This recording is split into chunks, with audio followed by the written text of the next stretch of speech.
Oke, assalamualaikum warahmatullahi wabarakatuh. Oke teman-teman, kembali lagi di dalam channel saya.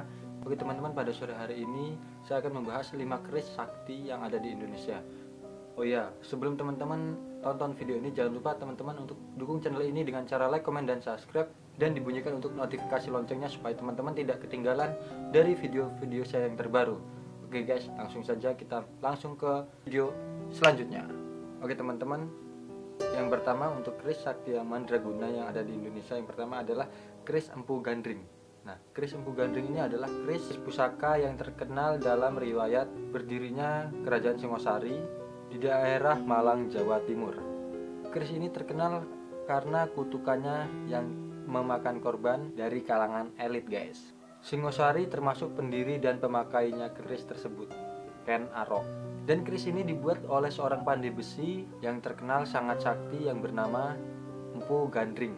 Jadi keris tersebut itu dibuat oleh seorang pandai besi yang bernama Empu Gandring, guys, atas pesanan Ken Arok pada waktu itu. Setelah selesai menjadi keris yang berbentuk dan berwujud dan sempurna, bahkan keris tersebut memiliki kekuatan supranatural, guys, yang konon dikatakan melebihi kekuatan pusaka pada masa itu. Jadi pada masa kerajaan Singosari tersebut. Singkat cerita, Ken Arok malah menusuk keris kepada Empu Gandring yang membuat keris tersebut dalam keadaan sekarat. Dan Empu Gandring mengeluarkan kutukan, yaitu keris tersebut akan meminta korban nyawa 7 turunan dari Ken Arok. Dalam perjalanannya, keris ini terlibat dari perselisihan dan pembunuhan elit kerajaan Singosari. Yaitu pertama ada Tunggul Ametung, yang kedua ada Ken Arok itu sendiri, yang ketiga ada Anusapati, dan yang keempat adalah keturunan Ken Arok itu sendiri. Oke guys, yang selanjutnya adalah keris Kiai Setan Kober. Keris Kiai Setan Kober adalah keris milik Adipati Jipang Arya Penangsang. Keris ini digunakan pada waktu ia perang melawan Sutawijaya.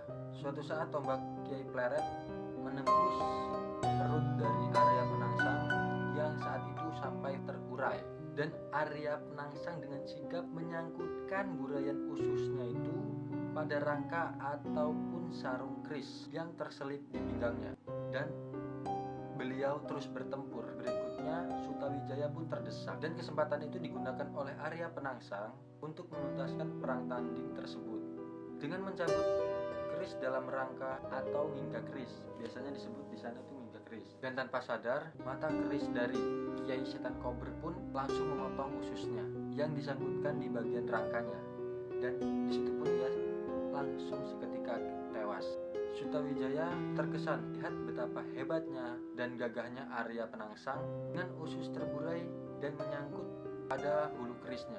Ia lalu memerintahkan kepada anak laki-lakinya untuk meniru Arya Penangsang, menggantikan burayan usus dengan rangkaian atau ros bunga melati. Dengan begitu maka pengantin pria akan lebih gagah, dan tradisi tersebut tetap digunakan pada saat ini. Oke guys, keris selanjutnya adalah condong campur. Condong campur adalah salah satu keris pusaka milik kerajaan Majapahit yang banyak disebut dalam legenda folklore. Keris ini dikenal dengan nama keris Kanjeng Kiai Condong Campur. Konon keris ini dibuat beramai-ramai oleh sang empu, yang pada saat itu banyak sekali empu-empu yang membuat keris untuk peperangan ya. Pada saat itu memang di zaman kerajaan itu sering terjadi peperangan guys. Jadi banyak empu-empu yang membuat keris tersebut, dan salah satunya ini adalah keris condong campur. Dan keris ini diambil dari berbagai tempat, dan pada akhirnya keris ini menjadi keris pusaka yang sangat ampuh. Tetapi keris ini mempunyai sifat yang jahat. Oke teman-teman, di selanjutnya adalah keris Tamingsari. Diceritakan pemilik asal keris ini adalah merupakan pendekar Hulu Balang kerajaan Majapahit yang bernama Tamingsari. Dan keris ini kemudian bertukar tangan mereka yang telah berjaya membunuh Tamingsari, yaitu bernama Hang Tuah. Perpindahan kepemilikan keris ini terjadi dalam suatu duel keris yang sangat luar biasa antara Tamingsari dan Huang Tuah, yang akhirnya dimenangkan oleh Hang Tuah. Keris Naga Sasra dan Sabu Inten. Keris pusaka Naga Sasra dan Sabu Inten adalah Peninggalan Kerajaan Majapahit. Gasarasra adalah salah satu nama keris Luk 13 dan ada juga Luk berjumlah 9 dan 11. Jadi untuk Luk itu maksudnya itu kan keris gas ya, keris. Nah, keris itu kan pasti ada lengkukan-lengkukan seperti itu tuh. Nah, jadi yang disebut dengan Luk itu adalah lengkukan-lengkukan dari keris itu sendiri. Sehingga penyebutan nama dapur ini harus disertai dengan jumlah Luknya agar tidak salah. Pada keris dapur Nogosasura yang bagus, bagian bilahnya diberi katana emas.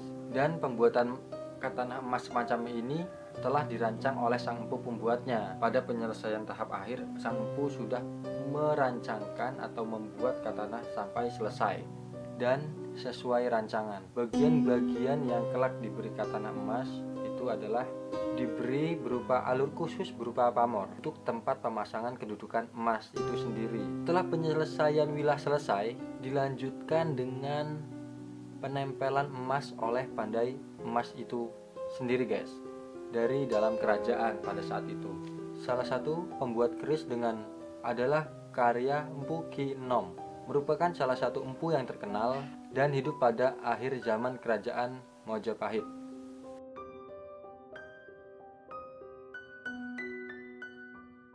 Oke teman-teman, untuk video kali ini kita sudah membahas 5 keris sakti yang ada di Indonesia, dan mungkin masih ada keris-keris sakti yang belum bisa saya sebutkan lagi. Oke teman-teman, jangan lupa teman-teman dukung channel ini dengan cara like, komen, dan subscribe, dan dibunyikan untuk notifikasi loncengnya.